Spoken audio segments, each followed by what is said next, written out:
Hi everybody.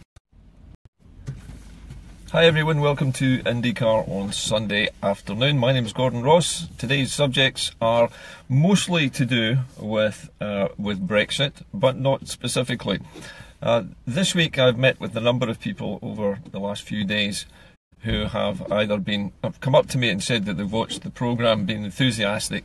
And one lady in particular who I met with her friend, who were having coffee, she was telling me that her friend, who was just sitting across the table, was basically fed up listening to politics, didn't want to know about it, and she just wasn't interested. Now, this is a problem that we have across Scotland at the moment with some sections of the population who think that there is no point in talking about politics and there's no point in taking any action because the politicians all lie, they're all untrustworthy, and there's nothing we can do about it anyway. There's this whole attitude of defeatism and complete apathy towards getting involved in any kind of action to do anything, to stop anything from happening. Now, to counteract this, I wanted to say today that it's been a few days where claims have been coming out of the media, particularly the Glasgow Herald, that the Tories are denying that there's going to be a power grab. They say they are going to give Holyrood all the powers that are coming back from the European Union. And also they have said this week, and you'll probably take this with an extremely large pinch of salt, that any negotiations with Americans for a trade deal will not see the NHS as part of the bargain. In other words, the NHS in England and the rest of the United Kingdom presumably is off the table when it comes to selling things to America or bringing American investment into the United Kingdom as part of a trade deal. Now, how much credence do we give these comments? Well, it's worth remembering that although this appears to be a U-turn from the Tories about the power grab, it's also in response to the huge public outcry over what's known as Fluffygate. This was the story where David Mundell was poaching staff, in other words, approaching staff who work for either the Scottish Government or the Scottish Parliament as civil servants and offering them massive pay increases to jump ship, basically, and to go to the Scotland office, which of course is the UK's new HQ over at New Waverley, which is currently in the process of being consolidated. So that story broke by myself and many other activists in the last 2 weeks, and we made it publicly known that we knew what was going on and that we suspected that there was going to be a power grab, and that Mundell was at the centre of wielding those powers, and the powers were going to go to him and the Scotland office at New Waverley, and they would use those basically to prevent the SNP from doing what they needed to do. He was going to use them perhaps to introduce fracking because there were powers over things like the environment, there were powers over farming subsidies, the use of pesticides and chemicals, there were powers over all kinds of things, including fishing, looking after the water supply, looking after national parks and wildlife. All of those things could have fallen under the purview of the United Kingdom, and they could have used those powers to do whatever they wanted with the Scottish environment and to let fracking companies run riot across the central belt, drilling beneath everybody's homes and drilling beneath national parks and so on. So there was a threat there, and it seems that these announcements coming out of Downing Street are a response to that, to try to defuse the situation that's been created by Fluffygate. And on top of Fluffygate, there was also the issue of the Parliament itself, and Dave Llewellyn and many other people setting up Hands Off Our Parliament, a demonstration which is going to take place on the 23rd of March.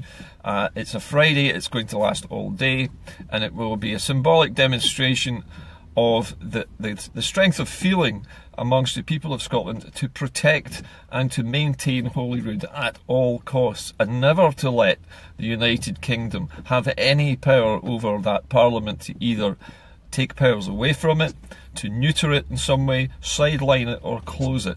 And that is what Hoop is all about. Hands Off Our Parliament is a public publicity stunt? Yes, it will be. It's designed to get as much media attention as possible so that people realise that there are things being done to protect their parliament, to protect the way of life in Scotland, to protect the free services that we take for granted, free prescriptions, free bus travel, free social care when you're elderly, all kinds of things. All of those things are threatened by this power grab. And for the Tories to announce this week that neither the NHS is going to be used in negotiations with America, and also that they are going to give back these 111 powers, these are responses to the pressure that we're putting them under. The social media does work, and demonstrations do work, and it is worth getting involved. There's no percentage in being apathetic and sitting around letting people do things to your country and then moaning about it afterwards. That has been the way of the Scottish voter for the last few hundred years. Sit back, let bad things happen, and then moan about it. Sorry, that's not the way of the 21st century. And younger people know this. Younger people know how to motivate each other. They know how to contact one another. They know how to start up and maintain demonstrations, flash mobs, to get all kinds of things going on social media. And social media is really our kingdom at the moment. Now, obviously there's a threat to that, because this past week the British government set up a task force to clamp down on what they called fake news. Now, this is a thing that they have borrowed from Donald Trump. Anything that the British state doesn't like on social media is branded fake news, and the big scapegoat that they're trying to pin everything on, including Brexit incidentally, is the Russians. The British government claims that Russia was behind a mass social media campaign to get us out of the European Union, to weaken the United Kingdom by ripping us out of Europe. Now, this is, as you know, a complete fabrication, and it was shown to be a total fabrication when that British delegation went to the United States to speak to the big media companies such as Google and Yahoo and Facebook and all the rest of them in the USA, and not a single one of those internet service providers or social media platforms could find a single solitary thing that had come from Russia which would have had any effect whatsoever on Brexit. In fact, they found that the most amount of money spent by a Russian in promoting Brexit was somewhere in the region of 75 pence. Now, it's ridiculous. Their claims have been blown out of the water. The myth has been completely exploded, and the British are left with egg on their faces yet again. This is part of a wider media campaign by the British state to blame everybody else for Brexit because they know it's going to be a disaster. And now they're leaking more and more information about just how disastrous Brexit is going to be, so that they can then cast around for other people to blame.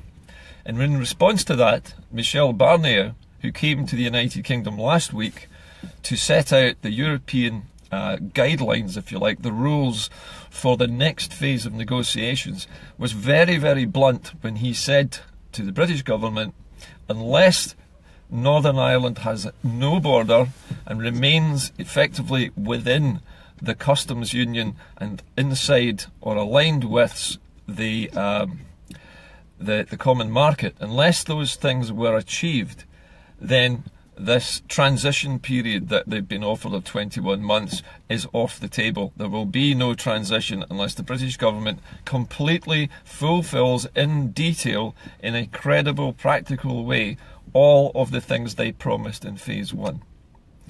Why would Barnier make a statement like that unless he felt that the British were going to renege on these first stage promises? I mentioned in the last broadcast I did last week that in Ireland there is no border at the moment between the north and the south. People trade freely because everybody is in the European market and everybody's in the European Union. It's not a problem. The idea of putting up border posts is anathema to both the south and the north of Ireland. Nobody wants it. It would cause problems. It might reignite sectarian violence. It would be a target for smugglers. It would be a target for attacks by dissident groups. So, nobody wants it. But the point is that to have the alignment that the British state claims it will have, in other words, to have every rule exactly the same as the EU, and for all transactions and customs to be exactly the same, still requires a customs check post. And this is something which is not mentioned in any of the British literature, because one country is in Europe and one is not. And because of that, no matter how carefully they align everything, there must be customs checkpoints. And that means delays, it means lorry parks, it means border controls, it means gates that close, trucks being stopped, searched, waybills checked, all kinds of other documentation needs to be manufactured and checked at both ends of the journey. Now, whether you build a border or not, that means you're going to have to build customs posts in both the south and the north, even if there is no wall. And that needs to be done within 17 months, and it has to work perfectly first time so that it's ready for the 29th of March next year, or at the very latest 21 months after that. There's hardly enough time to develop a system, an electronic system, to do that checking. It's never been done before. And they've got such a short period of time to do it. And you and I know that the British state have got a crap past track record for introducing any kind of information technology systems. They always get them wrong. They waste billions on them and end up going back to their old systems. So imagine what they're going to do with this. Okay, so we've covered mostly what I wanted to talk to you about today, which is the fact that Brexit is a circle that cannot be squared. If Northern Ireland remains de facto in the EU customs union and in the single market, then Scotland must also have the right to do the same thing, because either it's good for the whole of the UK to Brexit or it isn't. And if Ireland is given special treatment, then it's no longer a part of the UK and it's no longer actually Brexiting at all. It's a pretend Brexit for Northern Ireland. They're actually still in the EU. And if that's the case, then there is going to be a huge crisis within the United Kingdom. A constitutional crisis where the four nations that make up this place cannot agree on Brexit. Two of the nations want to stay in the EU, that's Northern Ireland and Scotland. And they should be allowed to do that. If they're allowed to do that, that's great. But they're not going to be. The Tories have said Brexit means Brexit for the whole of the UK. But now they're saying that it doesn't mean Brexit for Northern Ireland. How can that happen? How can that work? It can't. It's nonsense. It's contradictory. It's rubbish, frankly. Anyone who believes this must be nuts, because it plainly cannot happen. That means either Ireland must reunify so that Northern Ireland can remain in the EU, or Ireland and Scotland leave the United Kingdom and both of them remain in the EU, and Wales and England Brexit. Because Wales and England were the ones who wanted to Brexit, remember. Ireland and Scotland voted categorically to stay in the EU.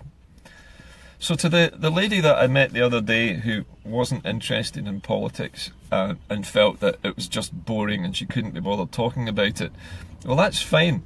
But if things go wrong and the country gets sucked out with Brexit, if we get dragged down with the UK ship, they're going to blame Europe for it. But the fact is, it's not going to be Europe's fault that it's happened to you. It's going to be your own fault, because you didn't get out there, you didn't demonstrate, you didn't get involved, and you didn't fight for another referendum and win that referendum so that Scotland can actually stay in the EU and can keep all of its taxes and can keep all of its oil money and can provide all of the things that you want it to do.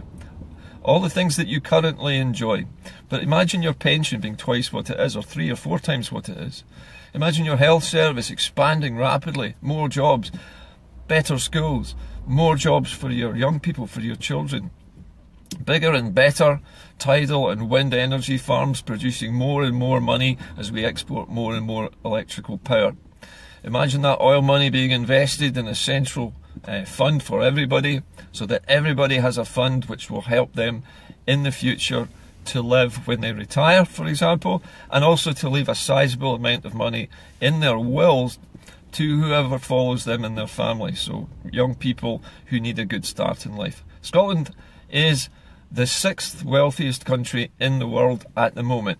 The UK is the 16th most wealthy country in the world at the moment. Now that must tell you something. Those are official rankings. If Scotland leaves the United Kingdom, it jumps up from 16th in the world to 6th in the world. We're up there with the Netherlands, with America, with Norway. Our country would be comfortable for life. Everybody would have a chance at a job that they want, at a proper career, a job that would last a lifetime, a decent pension when they retire, and a health service that everybody can rely on all the time. It's not a utopia, it's a fact that we give away more of our taxation to the south than we get back. We have done so for many, many years. It's been going on since World War I. Eventually the records that proved that it was carrying on like that were stopped by the British government because it became obvious to them that the Scots were going to find out that they were proportionately supporting the United Kingdom far more than any other part of the countryside of the country. So those of you who feel apathetic towards politics in general, you're going to have to live with the outcome. If you don't like the outcome, then you've nobody to blame but yourself. The rest of us are going to fight for the country. The rest of us are going to fight to secure Holyrood for the future. The rest of us are going to fight on for the second referendum and rescue Scotland from the absolute catastrophe that Brexit is about to unleash upon the UK. It's only a question of time now. It's definitely going to happen. And it's going to happen in a bad way. There were leaks coming out of Westminster last week. Now, I don't know if they're official or whether they've been verified, but what the leak was saying was that hardline right-wing Brexiteers had successfully bullied Theresa May into accepting that they would walk away with a hard Brexit with no deal, that they would not do any deal with Europe at all, that Britain was going to pull itself out completely and not trade with the EU under its existing trading rules. Now that means World Trade Organization only, and even if Britain struck an immediate trade deal with North America, with the USA and other countries, it would only increase the GDP growth by approximately half of 1%. And that is to accommodate something like a 16% slash in gross domestic product if we leave the EU. So no matter what we do, if we Brexit hard, we Brexit soft, we're going to lose. Doesn't matter which deal we get, we're going to lose. And the Japanese car manufacturers have all told the United Kingdom that if they Brexit with no deal at all, then every single Japanese car manufacturer will pull out of the United Kingdom, and there will be approximately 500,000 jobs directly and indirectly will be lost just through that alone. That must make you think, surely you can't remain apathetic when you hear numbers like that. I know I can't, and I haven't been for many years. I've not been happy about the idea of this number of jobs going. It's appalling, frankly. How can you sit there and say politics is boring when all around you is this catastrophe going on, and it's just, you can actually see it coming towards you, right? In the next year or 21 months, whatever the time scale, it's happening. It's an iceberg that we're steaming full steam towards it, and we're not changing course. And the only option that we have is actually to leave the ship, because we can't steer it. They won't let us onto the bridge to help steer this ship. We get no heed from the British government. You know, we're not listened to, we're not consulted about anything, we're not, none of the suggestions that have been made have been listened to. It's all just, you know, keep quiet, don't bother us now, this is not the time. Well, this is the time. This is the only time you're going to get.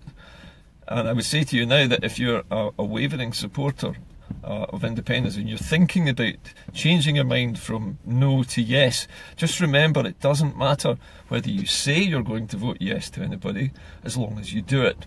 It's a secret ballot. If you live in a neighbourhood where everybody's very unionist and nobody says they're going to vote yes in any referendum, you can still vote yes, even if you're a Rangers supporter or a Union Jack flag waving family. It doesn't matter where you come from or what you do. The ballot is secret. So I would appeal to anybody who secretly is wanting to vote yes but is afraid to say so, to keep quiet about it and just vote yes anyway. They'll never know. Nobody will know. But you'll know. And you'll know that you've done the right thing. You'll have done the right thing for the whole country. And I think that is probably more valuable than waving any flags or maintaining any kind of family tradition. Anyway, I'm off now. Have a good Sunday. Have a think about what I've been saying. It's a lot to take in, but the threats are real. Brexit is happening. It's not going to be cancelled. And it's a case of not so much is it going to be bad, but how bad is it going to be? In my case, I'm off to help with the Holyrood Protection Scheme, the HOOP, a hands off our Parliament protest on the 23rd of March. And I would urge everybody who values their democracy that we fought for years and years to get Holyrood, to get our own Parliament back. We struggled for decades to get that, and we finally got it. And now the Tories are threatening to either destroy it completely and sweep it away or take away its powers. We can't let it happen. There is no way we can control our country properly and build a new nation unless we have a seat of government and a Parliament in which to debate. I'm off. I'll see you later. Have a good Sunday.